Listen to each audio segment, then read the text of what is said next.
I had this video ready to post last night, and then some shocking news showed up online that relates to the Nexon dispute with one of the Ironmace developers. What we were reading was casting some serious doubt on the game, and could have meant the end for DarkandDarker. Basically, the police are said to have seized development material from Ironmace relating to the dispute with Nexon, because Nexon are claiming that Ironmace have used their code and assets to develop DarkandDarker. Ironmace are reassuring that they haven't done anything wrong. They haven't used Nexon's code or assets to develop DarkandDarker. Yes, DarkandDarker is similar to the P3 project that Nexon was supposedly working on, but I could point my finger at several other games in the industry that replicate each other based on a genre's success. It's not the first time it's happened. So I went to bed expecting the worst, and thankfully when I woke up this morning there was some news from Ironmace that clarifies the situation a little bit.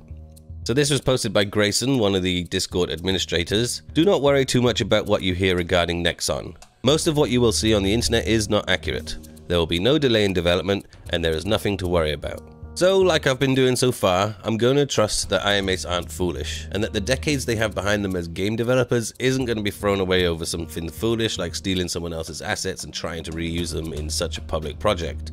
That's kind of career suicide, and doesn't make much sense when it's that easy to make your own or just buy assets off a marketplace. So, with all that said, I think there's nothing to worry about. I think development's going to continue. There might be slight delays, but hopefully nothing serious.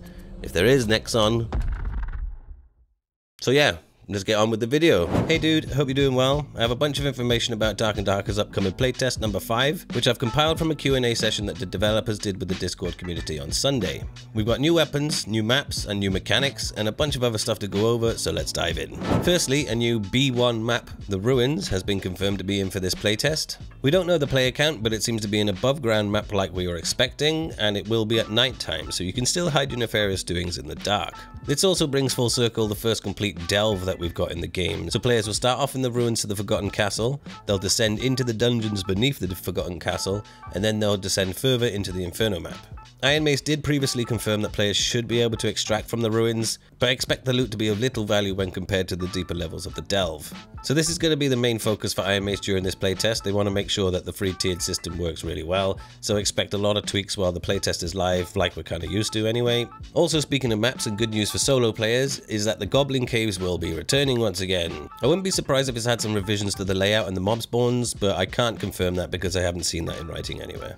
As well as having new maps in the form of the ruins, we may have modifications to the maps we're familiar with, in the form of interactables in the environment like traps or hidden passageways. At the very least, I think the ruins will come along with some new stuff that we haven't seen already. It sounds like we should be getting spell scrolls or something similar that we should be able to mess around with. They should be equipable by all classes, however I imagine them to be fairly weak or limited use, otherwise it might detract away from people actually playing the magic based classes. Fighters are getting some new perks and skills. No details on them yet, but again, Ironmace will probably do something worthwhile, and I expect it'll be a lot of fun for you fighters. Rogue is also receiving some fun features. I'm not sure exactly what that means, but they've been pretty great in the past at making fun features, so I've got pretty high hopes for you rogues. One thing that was mentioned is new types of poison effects. So something maybe like a health reduction.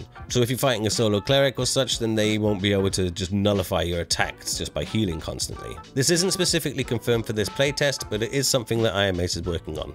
Item drop rates are expected to change. We've got no details on those, and that's always a given. We're in the middle of a playtest anyway, so they're going to be staying on top of those stuff and trying everything that they can.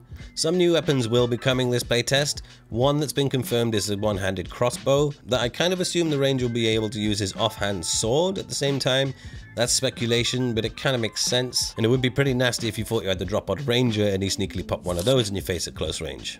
To me, it also sounds like a one-handed crossbow should be fairly simple to operate, so maybe it's included for the fighter to use as well. That would be quite interesting, but we'll have to wait and see. We're not getting quests this time around. I think Ironmace want to get the gameplay loop pretty solid before they start throwing in other things like quests that will change the balance a little bit more. It's undoubtedly going to change the way people play the game, so for playtest purposes, they're just keeping it as it is for now, and we'll expect to see quests in early access instead. Speaking of early access, we don't have a date for it, but they have said that it will release fairly soon after this next playtest, so we're getting pretty close now. The wait will be over soon.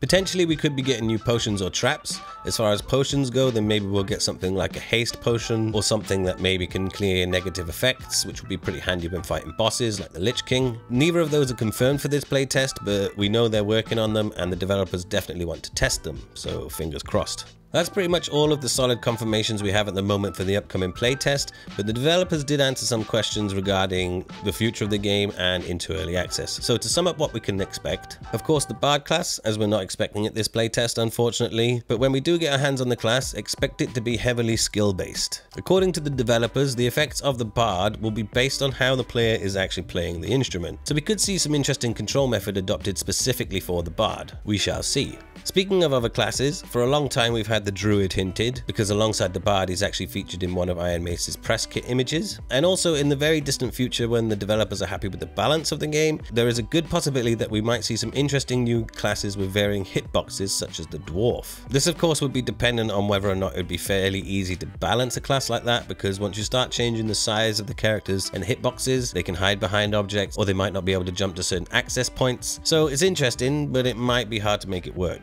There will be no new bosses this playtest. We will, of course, in the future be getting a dragon boss. I don't know where that's coming, but the developers have stated that the current party size of 3 is not sufficient to slay the dragon boss. So maybe in the future we'll be getting larger party sizes or some way to kind of band parties together during a match or before a match. I don't know. That hasn't been said, but we can hypothetically think so, and I reckon it's possible. Rangers will eventually have physical arrows in their inventory and won't be able to infinitely reload. We will most likely see a similar mechanic to Francisca axes, in which case you hit the environment and you can retrieve them, but if you hit a player they're likely spent. This could also change in the future, but it's how I'm expecting the first implementation will likely work. A lot of people are expecting this to feel like a nerf to the Ranger, but I actually reckon it might be more like a buff, because if the Ranger's got physical arrows which they can choose between that might have different status effects, such as the water arrows in Thief, which could extinguish fires. Maybe additionally they could even slow people wearing plate armor. Just a thought.